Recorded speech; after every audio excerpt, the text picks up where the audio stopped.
I tell you, it made for one heck of an entertaining race at Bristol last weekend with those tires falling off. Well, first of all, no need to apologize. You made me proud as a dad with the dad jokes. Thank you. It was a great job. I'll tell you, I know we're going to talk about it, but that to me was one of the best races that I've ever seen at Bristol. And I know I hate to admit how long I've been watching races at Bristol, either as a fan or covering races, but I'm hard pressed to find one that was better for all those reasons that you just said, Brett, that we had on Saturday or Sunday afternoon in the Food City 500. Kelly, you and I were talking about it just off the air. I mean, I was standing at Martin Truex Jr.'s pit during that last green flag run, and it was insane watching the car falling off, going past, weaving in and out. I mean, it was nuts. It was the same in the media center. I could tell every so often I'd glance up and look around at other people's reaction, and it was the same as mine. As you're watching the screen and you're kind of amused because you're like, okay, who's going to be the next one? Who's going to be the next one to fall off? Who's going to survive? Who's coming? Who's going? Then you're watching guys weave in and out of traffic as the pace slows down, and some people were falling off more than others. So it was wild, and I know sometimes that word gets thrown around maybe quite too much in this sport, but it was absolutely accurate for Sunday. It was wild and wildly entertaining. Pete, I heard a guy call your show, The Morning Drive, earlier this week, and I thought it was a great point, and you said you were watching it with, I think, your brother-in-law, and the point was, if you take that race and kind of put it in a bubble, and you're not listening to the television or even the radio broadcast where we're talking about the tires coring and things like that, and just watch it as a race itself, you would find it hugely entertaining and not worry about what was going on with the tires. Not that that was a great point. He had no clue. My brother-in-law, Matt, he's a sports guy. He knows I cover the sport, but we were at his house and we were just watching the race, and he was going back and forth to the Players' Championship, and he was mesmerized of how, what Kelly just said, the cars were just going and coming and weaving their way through traffic. And the battle at the end with Martin Truex Jr. and Denny Hamlin, where Martin took the lead and drove away a little bit, and then Denny got it back and they had to weave through traffic. I mean, his words were, that was just mesmerizing. And he's saying, if we've had this every week, I'd probably watch all 36 races. I just thought it was just a great sporting event, Brett. And I think bottom line is, we know Bristol has a certain style of racing, and we're accustomed to the short track racing that we want, more of, and kind of, it's been a little bit tough these days with the next gen cup car. That erased any of that for any of us inside this industry that know that that was one of the better races for a lot of different reasons inside baseball, I guess, if you will, for people that were just fans and sports fans. They just loved it, what they saw on Sunday afternoon. I mean, we're working down there in the pits, and you're down in the pits, Kelly, during the course of the race. And we saw all these tires coming off, and it was inconsistent. Some guys had major coring, some guys didn't have much at all. But isn't this what the drivers have been screaming for years? And most of the drivers, when they got out of the cars, said, I had a blast because it gave me a chance to make a difference, to show my abilities in tire management. It was on the drivers. And if the tires look different, it's because each driver was managing it differently.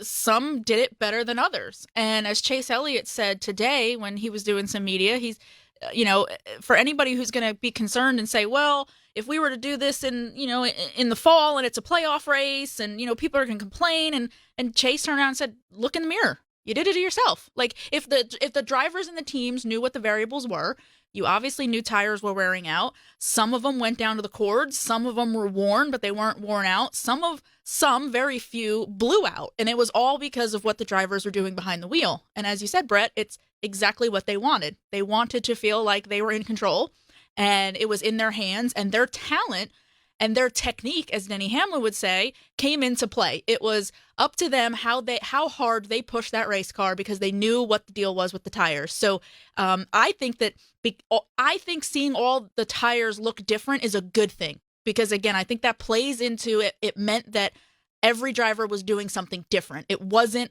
on Goodyear. It wasn't as if every tire was failing and blowing out for everybody across the board. It was tire management, and that means it is driver management. And one of the things I heard some of the fans complaining about is, well, they had to slow down. I'm sorry. If somebody was, Pete, if somebody was telling you or not telling you that they were running 17-second laps instead of 15-second laps, you can't tell the difference. Seriously? No, you can't. Exactly right. And it's like, I always say this, when you go to your local short track, what's the best race of the night? For me, it's the hobby stock feature because they're going a little slower and they're closer together. Listen, if 18 seconds around Bristol is too slow for you, I can't help you, Brad. I don't know, man. That seemed to me to be sort of like splitting hairs a little bit, but you're right. And the fact, and Kelly was spot on with this, the fact that some drivers did one thing and some drivers did another thing, and they found their way to whatever was thrown their way to kind of manage it. Denny Hamlin told us on the morning drive that this was a throwback to his days as a late model racer, where you had to manage tires, where you couldn't just come down pit road or between heat races and the feature bolt on new tires, and you had to find a way to make sure that those tires lasted. So to me, they had every box that you could want, in my opinion, that you checked on Sunday for just a great short track race at Bristol. So, Kelly, what do you think the ultimate fallout will be from the Bristol race? Or fallout may not even be the right word. Mm-hmm. So I think the issue, if you want to say it's an issue, is we don't know why it happened, right? There's still a few theories as to, was it the tire? Was it the resin? Was it the weather? Was it the concrete? Was it all of it together, right? So that to me is again the issue of we don't know how we got there, but we got there, and everybody seems to be okay with what the result was. Now, maybe it was a little bit extreme. That seems to be the word, that the buzzword for a lot of drivers is it was too extreme. Goodyear used the word, it was too drastic. But we got what we wanted, which was seeing that a tire that falls off produces good racing. And a tire that falls off is what the driver wants. And a tire that falls off might be part of the solution for short tracks instead of always whining about horsepower and trying to fix the race car. So that's what I think the fallout will be, or the lesson from Bristol, is that there were good things that happened Sunday. The problem is we don't know how we did it. So how is the industry going to replicate it going forward? Well, that was the thing. I mean, it's easy to sit there and point it and say the resin was the issue, and why aren't they using PJ1? And Pete, I know you guys have talked about it because there was earlier in the week, there was some rain in the forecast, and they talked about the fact, Goodyear has talked about the fact, and NASCAR has talked about the fact that when they tested in the rain, the PJ1 in wet conditions, it became extremely slick. And I think that's why they're talking about moving toward the resin. But I mean, they weren't even running in the resin, and it was, it was still falling off. And I actually, in the pits, to me, looking at what was coming off the cars when they came into the pits, if you've ever opened up a bag of tobacco, that's what it looked like. It didn't look like rubber, little rubber pellets or anything. It looked like what you would see in a bag of tobacco. And I've never seen anything like that before.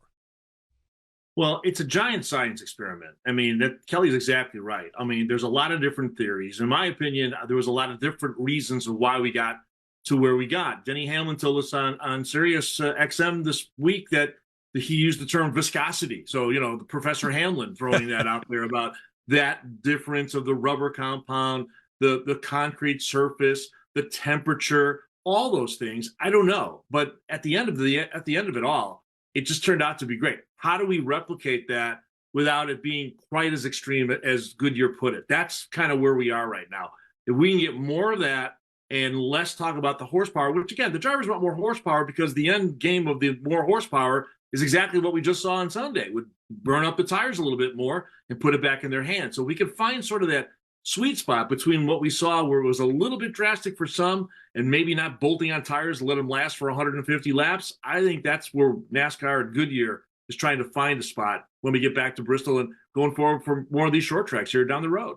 I think the one thing, Pete, to say about horsepower is that, not to say horsepower now doesn't need to be in the conversation. I think the horsepower argument now needs to shift to the intermediates, and the argument or the conversation around short tracks isn't horsepower. It's perhaps tire, right? It's less about horsepower and what's wrong with the race car and more about, oh, well, maybe if we just make a tire that falls off, right? But I do still think, and Denny Hamlin, I think, was one that said this, right, Pete, that there's still a place for horsepower in the conversation, but maybe we're putting it in the wrong conversation. Well, and yeah. I think what they've talked about it is horsepower is expensive.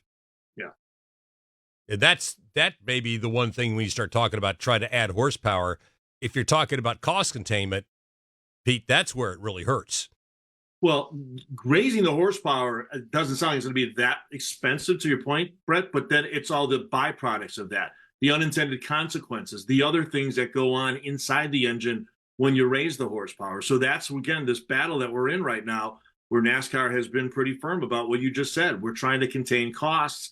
Teams say, drivers say, well, it's not going to cost us that much. But, I mean, Brad Keselowski told everybody over the weekend, you know what, there is going to be a cost here down the road. So again, it's a tough needle to thread. There's no doubt about it. But I think at the end of it all, you're trying to get to somewhere closer to what we got Sunday at Bristol than we did at some of the other tracks with this next gen car on short tracks. Well, and Kelly, Goodyear is always in a bind because we're asking them to make a tire that fails ultimately, and they're in the tire business. They're not here because through the kindness of their hearts. Yeah. They're here to sell tires. And who wants to buy tires that put them on your car when you know they're going to fail? It's a very I understand the optics of it. And I've had this conversation a few times now with people.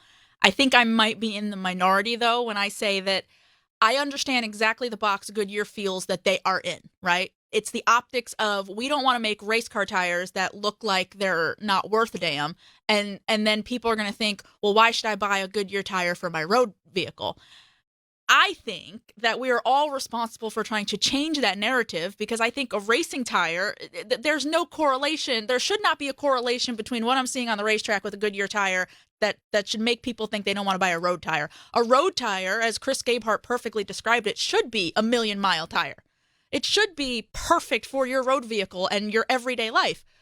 But racing is sport, and part of sport is the tire. That needs to be a variable in what goes on the racetrack. So Goodyear, I think, unfortunately, because of all the comments from the media, we're responsible as well as the drivers over the years about their tires and how hard they are. Or Tony Stewart, when he would get out, years ago and rant about, how terrible the tires are. I think that put Goodyear in a position where they're like, well, we're just not going to put ourselves in this box to where we can be criticized anymore, and we're going to build hard tires. I wouldn't be surprised when Greg Stucker came in the media center Sunday in the third stage. I probably would put money down on the fact he came in there expecting that he was going to get roasted, right? Because he was probably listening to the drivers on the radios complaining, which in the heat of the moment, I can understand they were complaining. So he's probably thinking, oh my gosh, here we go again. We're going to be raked over the coals. Everybody's going to hate us. But then after the race, once the drivers got out and had 500 laps to figure it out, that wasn't their narrative at all. So getting back to your original point, Brett, I'm sorry I got long-winded, was yes, it's an optics thing, right? Goodyear wants to sell tires, but I think we've all told the wrong story of they can still sell tires, but you also have to understand in racing, this tire is supposed to be doing this. Yeah, exactly.